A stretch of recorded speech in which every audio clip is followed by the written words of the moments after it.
أجمل حكاية العمر كله. ايش بيك عبودي دار عبد الله؟ عبالك واقع من قاط التاسع. اقول لك خلف اريد اسألك سؤال بس اخاف اسأل. لا تسأل اذا تخاف. بس لازم اسأل. اسأل وفضني ترى العب بيك طابة. لا تصير عصبي خلف، تدري اني ما عندي غيرك صديق مقرب الي، ولو جاي افكر تقريبا صار لي سنة شلون اسألك هاي السؤال. خلف ليش مرتك تخاف منك هلقت ومرتي ابد ما تخاف مني وما تحترمني اصلا، حسبالك كلب بالبيت اني. حشا من الكلب، ذكرتني بسالفة الكلب. خل اقول لك ليش، ولو لهاي اللحظة ما حاج هاي السالفة لحد، بس انت كسرت قلبي راح اقول لك السبب. بيوم زواجنا كانت ام احمد بعدها اول يوم بالبيت، شفت كلب بالبيت داخل من باب الخلفي، شفت جاي تاكل من عشا مالتنا.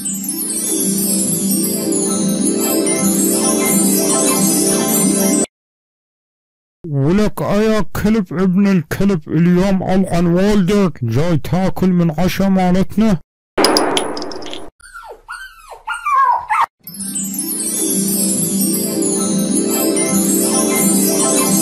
ومن ذاك اليوم لحد الان ام احمد خطية مثل البزونة بالبيت.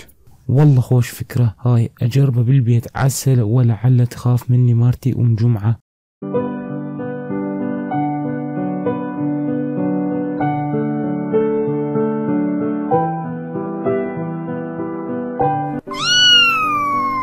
شي يسوي هاي البزونة وياك؟ غير ما لقيت كلب صغير بالشارع جبت هاي. شلون اضربك بهاي المسدس واسويك وصلتين؟ ها خفتي مني ام جمعة؟